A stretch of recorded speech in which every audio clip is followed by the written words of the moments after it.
Eh bien bonjour les amis, bienvenue aux auditeurs et auditrices de cette nouvelle chaîne des Chroniques du Sherpa.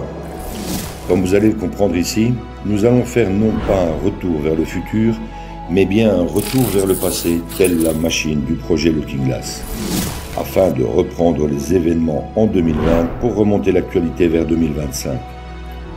Je vous invite à me suivre au travers de mes très nombreuses analyses de situation qui ont rythmé ces dernières années au gré d'une multitude de sujets clivants concernant le plan divin et christique de l'Alliance et de la communication militaire Q. Du nouvel ordre mondial mort-né au nouveau monde et à l'âge d'or qui se profile à l'horizon, vous comprendrez un peu mieux ce plan militaire américain au travers de plus de 155 analyses écrites en temps réel et éditées en podcast par une très belle équipe d'âmes éveillées. Pensez à vous abonner à la chaîne et cliquez sur le pouce si vous en appréciez le travail. Merci à toute l'équipe Z qui œuvre sans compter ses heures pour offrir ces infos à l'humanité. Bonne écoute à tous et à toutes.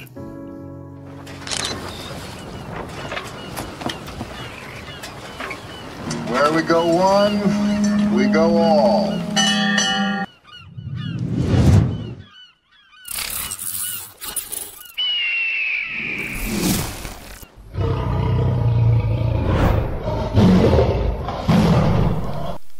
Analyse du 2 décembre 2022. Thierry Pirlot, Sherpa One.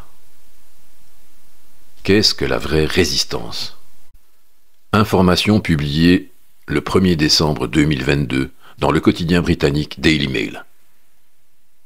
En Allemagne, l'infirmière anti-vax qui a injecté jusqu'à 8600 personnes âgées avec de l'eau salée au lieu du vaccin Covid quitte le tribunal libre. Qu'est-ce donc que la résistance? La vraie résistance est celle qui fait que l'on est capable de prendre de vrais risques pour résister à un système que l'on pense délétère, dangereux, voire mortel pour soi et pour ses proches. Des risques entraînant des décisions et des actes prémédités, sous-pesés et réfléchis quant à leurs conséquences, quitte à tout perdre au passage, mais dans un impératif unique d'être en adéquation totale avec sa conscience. Cette infirmière est convaincue qu'elle ne doit pas injecter ce poison aux personnes âgées et injecte à la place de l'eau salée, car persuadée que sinon, ils iront rejoindre leur créateur bien avant l'heure. What else? C'est une résistante au même titre qu'un maquisard qui fait sauter des voies ferrées ou qui avertit ses camarades d'une descente de la Gestapo.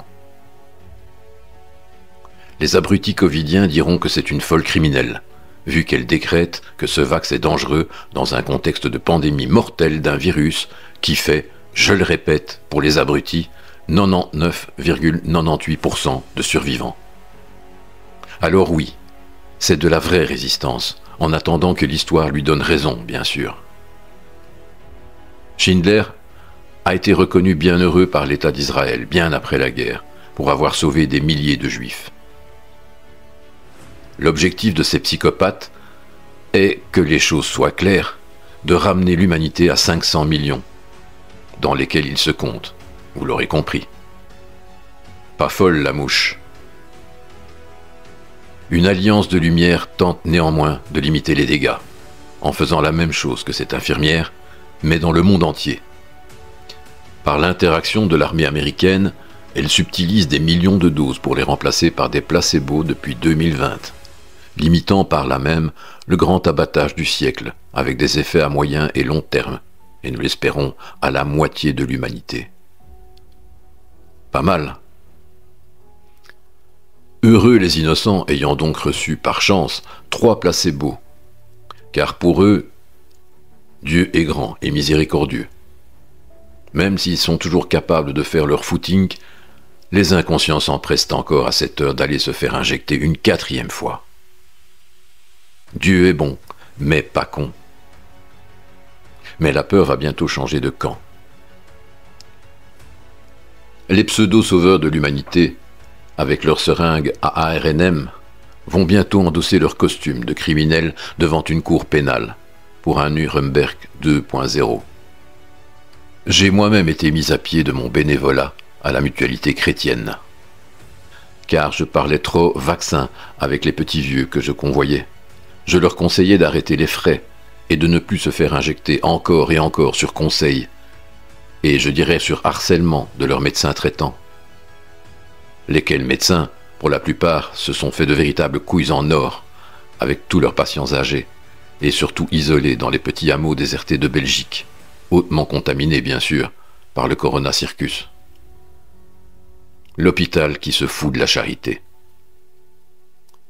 Mais cette dame, c'est la Schindler de la liste des bienheureux. Et elle mérite la médaille du courage. Prenez soin de vous. Et surtout réfléchissez. C'est bon pour la santé. Cher Pawan.